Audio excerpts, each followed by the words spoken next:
কানাচি গ্রামের এক কোণে থাকত সৌমিত্র। খুব গরিব, দিন মজুরি করে কোনো রকমে সংসার চালাত। সবাই তাকে অবহেলা করত, কিন্তু সৌমিত্র স্বপ্ন দেখা ছাড়েনি।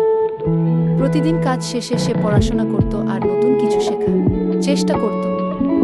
একদিন সে ছোট একটা দোকান দেয়। শুরুতে লোক আসতো না, তবু সে হাল ছাড়েনি। সততা আর পরিশ্রমে ধীরে ধীরে তার ব্যবসা বাড়তে থাকে। কয়েক বছর পর সৌমিত্র গ্রামের সবচেয়ে বড় ব্যবসায়ী হয়।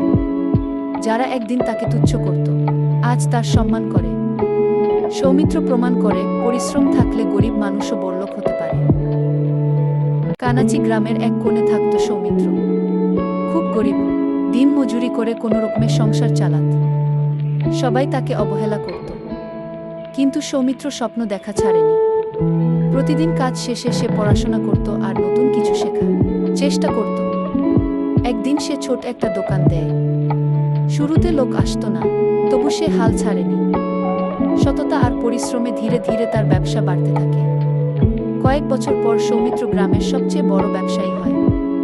যারা একদিন তাকে তুচ্ছ করত, আজ তার সম্মান করে। সৌমিত্র প্রমাণ করে, পরিশ্রম থাকলে গরিব মানুষও বড়লোক হতে পারে।